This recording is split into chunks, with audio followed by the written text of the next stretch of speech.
नमस्कार साथियों, मुंह के कैंसर को कैसे पहचानें, क्या अर्ली सिम्टम्स होता है। ये बहुत ही कॉमन क्वेश्चन है जो पूछा गया है। अब प्रॉब्लम क्या है कि इंडिया में ये टोबैको, गुटखा, सिगरेट, खैनी इस तरह का बहुत चलन है। तो उससे क्या होता है कि मुंह का कैंसर काफी ज्यादा होता है इंडियन पब्लिक में। विदेशों में इतना नहीं होता। जैसे अपने देश के जो प्रमुख कैंसर है उसमें से मुंह का कैंसर काफी कॉमन है, वो भी पुरुषों में। फीमेल्स में तो फिर भी काफी कम होता है। तो मुंह के अंदर जैसे कि जीभ है या बक्कल म्यूकोसा है या लिप है, फेरिंग्स, यहाँ पे ये काफी कॉमन होता है। और इम्पोर्टेंट चीज क्या है कि अगर इसको अर्ली आइडेंटिफाई कर लिया जाए तो इसका इलाज काफी अच्छा हो जाता है। काफी अच्छी प्रोग्नोसिस है और क्योर भी हो सकता है। एकदम शुरू में इसका ट्रीटमेंट हो जाए और शुरू में पहचान हो जाए। तो क्या प्रमुख लक्षण है, कैसे आइडेंटिफाई करना है, कैसे संकेत आती है, सारी जानकारी इस वीडियो में देने वाला हूँ। और आम पब्लिक के जो भी क्वेश्चन रहते हैं, तो सबसे पहले आप ये समझें कि ये जो मुंह का कैंसर ये मोस्टली 30 साल के बाद ही देखने को मिलता है। 30, 35, 40, 50, 60 इस तरह की उम्र में। कई बार क्या होता है कि छोटे बच्चे भी 15, 18, 20, 25 साल वाले पूछते हैं कि मुंह के अंदर छाले पड़ा है, दर्द हो रहा है, तो क्या ये कैंसर हो सकता है। तो नॉर्मली ऐसा देखा गया है कि 25 साल के अंदर, 30 साल के अंदर काफी कम होता है। हो सकता है पर बहुत ही रेयर है। और जैसे जैसे एज बढ़ती जाएगी, इंपॉर्टेंट बात क्या होती है, एज से नहीं है बल्कि इससे लेना देना है कि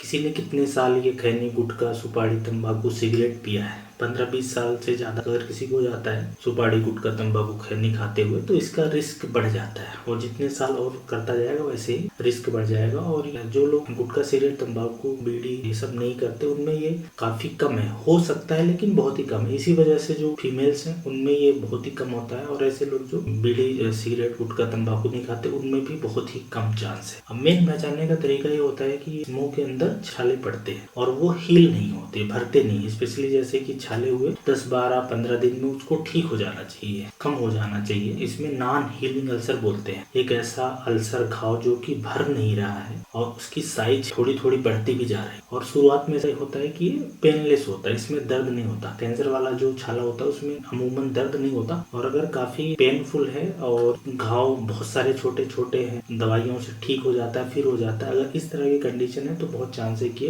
कैंसर नहीं होगा बल्कि कोई इन्फेक्शन वगैरह होगा। तो मेन इसी से लोग कई तरह के इस पे क्वेश्चन रहता है कि मुंह के अंदर छाला पड़ रहा है, दर्द हो रहा है, एक जगह होता है दोबारा से हो जाता है, तो बहुत चांस है ये कैंसर नहीं होगा। तो कैंसर वाला छाला साइज में कम नहीं होता, उतना ही रहेगा और धीरे धीरे बढ़ेगा। और ज्यादातर बार इसमें दर्द नहीं होता। जब काफी एडवांस हो जाता है तो दर्द हो भी सकता है कुछ केसेस में। तो एक तो ये एक ऐसा घाव, छाला मुंह के अंदर, चाहे जीभ में, चाहे लिप पे, चाहे ओरल म्यूकोसा या बेस ऑफ टंग होती है, छाला जो भर नहीं रहा है। दूसरा, अगर मुंह के अंदर व्हाइट पैच आते, इसको हम लोग मेडिकल भाषा में ल्यूकोप्लेकिया बोलते हैं कि सफेद सफेद इसमें पैच पड़ गए, तो ये कैंसर की शुरुआती स्टेज होती है। प्री कैंसरस लीजन बोलते हैं। एग्जैक्टली ये कैंसर नहीं है, कैंसर होने का रिस्क बढ़ जाता है। अगर किसी के मुंह में ल्यूकोप्लाकिया हो रहा है, व्हाइट पैच आ रहे हैं, तो एक चांस हो जाता है कि फ्यूचर में हो सकता है। और ऐसे ही अगर रेड पैच हो, लाल कलर का अगर पैच हो, तो एरिथ्रोप्लेकिया बोलते हैं मेडिकल टर्म में। इसमें काफी ज्यादा चांस रहता है कि फ्यूचर में मैलिग्नेंसी में कन्वर्ट हो जाए। जो ल्यूकोप्लेकिया होती है उसमें रिलेटिवली कम होता है, पर एरिथ्रोप्लेकिया में बहुत ज्यादा होता है। तो अगर किसी को ये है तो इसका भी इलाज करवा लेना चाहिए। इसलिए ये हमेशा ध्यान रखना है कि अगर रेड या व्हाइट कलर का पैच है तो फ्यूचर में रिस्क रहेगा। इसके अलावा अगर मुंह के अंदर कोई लंप है, कोई गठान है, तो कैंसर होने का चांस रहेगा। स्पेशली ऐसी गठान जिसमें दर्द नहीं हो रहा है और साइज में बढ़ती जा रही है। तो अगर कोई गठान है तो एक ये भी हो सकता है। इसके अलावा अगर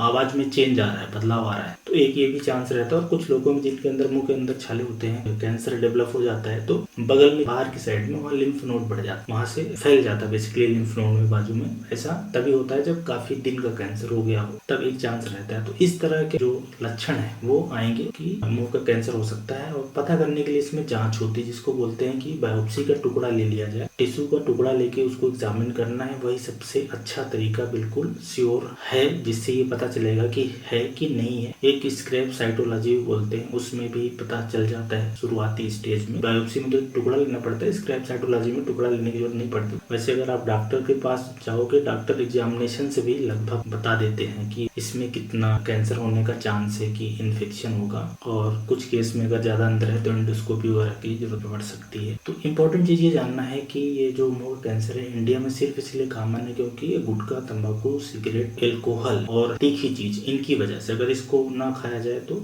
इसका इंसिडेंस काफी कम हो जाएगा। और अगर किसी को मान लो होता भी है तो अर्ली डिटेक्शन हो जाता है। शुरुआत में लक्षण को पहचानना, उसकी जांच कराना, इलाज कराना तो काफी अच्छा इसका इलाज हो सकता है। इसलिए रेगुलरली डेंटल चेकअप कराना है। ऐसे लोग स्पेशली जो गुटखा तंबाकू खाते हैं, जिनके मुंह कम खुलता है, मुंह में छाले हैं, छाला भर नहीं रहा है या कोई गांठ सी लग रही है, रेड या व्हाइट पैच है, तो उनको चेकअप कराना, स्क्रैप साइटोलॉजी करवाना, और भी इसमें कुछ फिर इलाज किया जाता है कि ये कैंसर में ना डेवलप हो। तो ये एक इम्पोर्टेंट जो क्वेश्चन है कि कैसे आइडेंटिफाई करें मुंह के कैंसर को, उसके बारे में एक आसान भाषा में समझाने की कोशिश करिए। ऐसे लोग जो जानना चाह रहे होंगे उनको हेल्प मिल जाएगी।